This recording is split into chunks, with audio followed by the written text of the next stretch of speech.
arrancamos nuestro segundo bloque con un nombre, Aaron Sorkin. Y hablar de Aaron Sorkin es hablar primero de un guionista eximio, les diría, y mejor dialoguista sobre todo. Esto es muy importante hacer la diferenciación, creo que nunca lo hablamos en Cine y Series 21. Hay muy buenos guionistas que en general cubren todas las facetas necesarias para transformar una buena historia en un buen relato, ya sea cinematográfico o audiovisual, pero dentro de ellos están los que se destacan también en algunas partes específicas del script, del guión. En este caso estoy hablando de lo que puede ser los diálogos, de lo que pueden ser los diálogos. Y hay excelentes dialoguistas, aparte de ser muy buenos guionistas.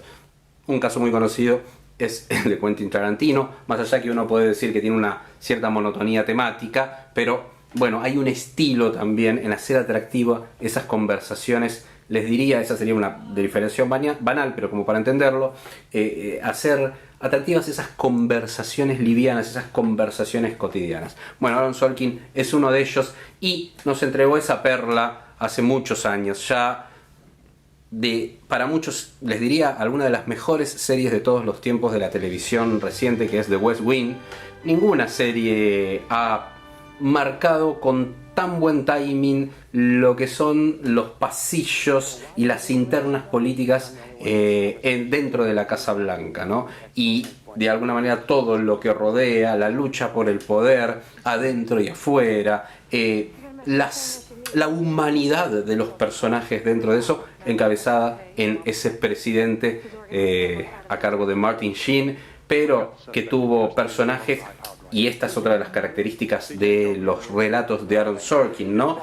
Personajes secundarios hermosísimos y no tan secundarios, porque las narraciones de Sorkin son eminentemente corales. La verdad, una serie que conviene recordar en este momento, en esta semana que se acaba de estrenar una película de Aaron Sorkin, que es El juicio a los 7 de Chicago, por Netflix, una producción que en su momento iba a ser estrenada en cines, cuestiones de la pandemia, bueno, se negoció finalmente que se estrene, que salió en unas salas en algunos países del mundo, en Estados Unidos también, pero tuvo su estreno mundial este fin de semana en Netflix. La verdad, nos parecía encarar este espacio hablando de Aaron Sorkin y bueno, primero este mojón que es obviamente The West Wing.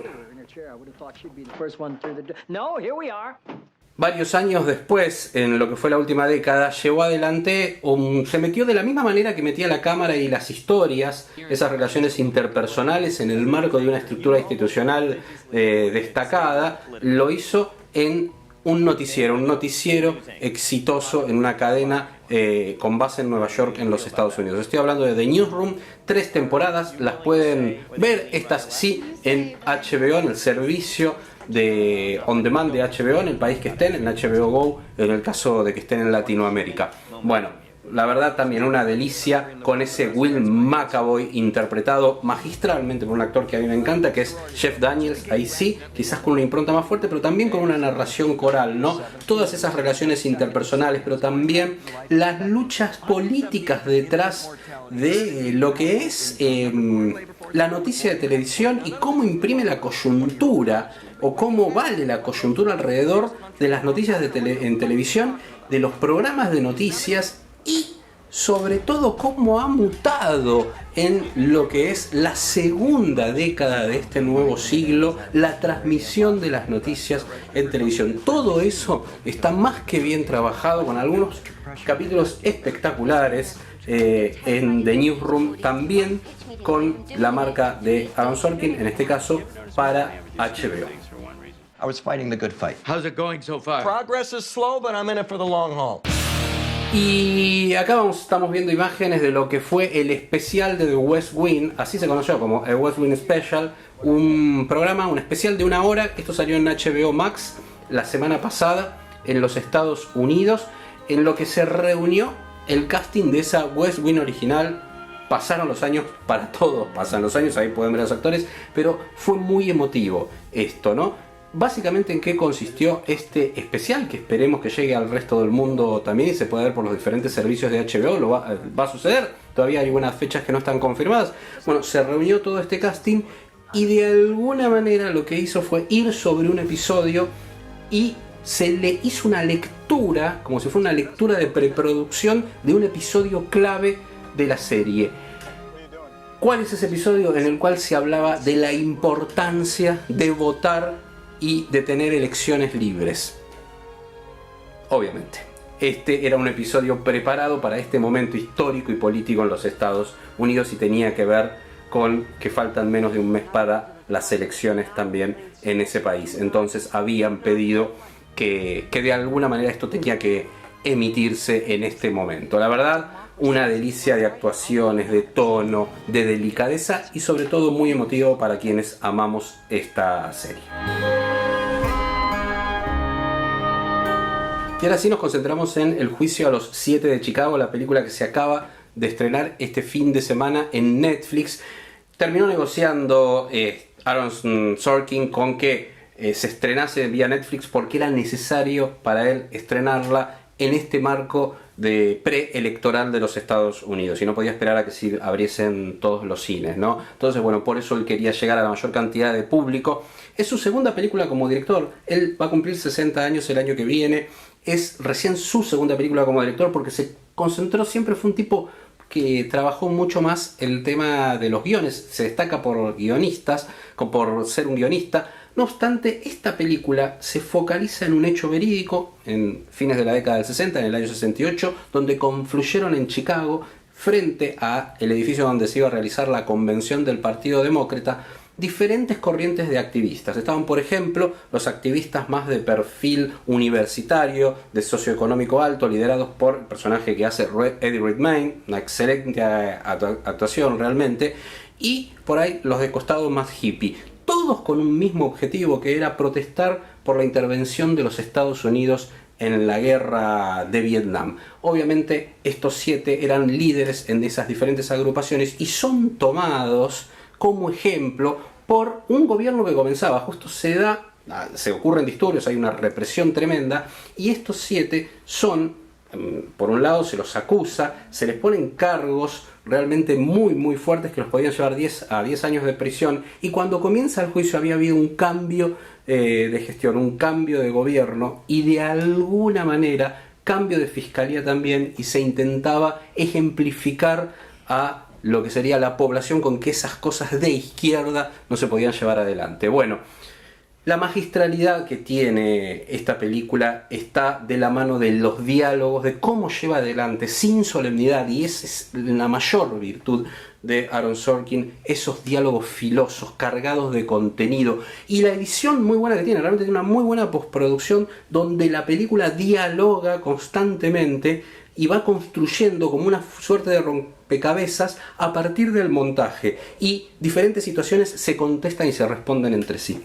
Una muy buena película, contenido político para este momento y que de alguna manera se relaciona con, por ejemplo, Black Klansman de Spike Lee, que también tomaba un hecho de la década del 70 para hablar de la coyuntura actual. Eso está sucediendo, se están tomando hechos históricos de lo que sería la historia reciente para hablar de este momento político y social que se está viviendo, particularmente en los Estados Unidos, pero está sucediendo en todo el mundo. Así que realmente me parece que es una de las mejores películas de este rarísimo año de estrenos 2020, con un elenco impresionante. Hablaba de Eddie Redmayne, también está toda esta cosa coral. El líder de los hippies, de los activistas más costados hippie, es Sacha Baron Cohen. Está Joseph Gordon-Levitt como el fiscal, el que pone la cara por el gobierno de los Estados Unidos, muy bien también. Ese gran actor que es Mark Rylance, que a mí me encanta como el abogado que defiende, el veterano abogado que defiende a estos jóvenes. Bueno, y el juez, un juez terrible en realidad, racista, misógino, todo lo que se les ocurra, parcial, interpretado por una eminencia, ya de 82 años, el señor Frank Langella. Jurors 6 and 11, they're with us. Juror number 6 and juror number 11, you're dismissed from this jury. Can you tell us why? Because this is my courtroom. We've dealt with jury tampering, wiretapping, a defendant that was literally gagged. Get your hands off me! You're the first to suggest that I have discriminated against a black man. Then let the record show that I'm the second. But when we walked in here this morning, they were chanting that the whole world is watching. If we leave here without saying anything about why we came in the first place, it'll be heartbreaking. Last summer, why did you come to the convention? To end the war. We're giving them exactly what they want, a stage and an audience. Yeah, you really think there's going to be a big audience? This is what revolution looks like, real revolution. We may have to hurt somebody's feelings. Is this prosecution politically motivated? I'm tired of hearing you. It would be impossible for me to care any less what you are tired of. There will be order! We have to find some courage now. How much is it worth to you? What's your price? To call off the revolution? My life. Open your eyes, 'cause a new day is dawning. The new day is dawning.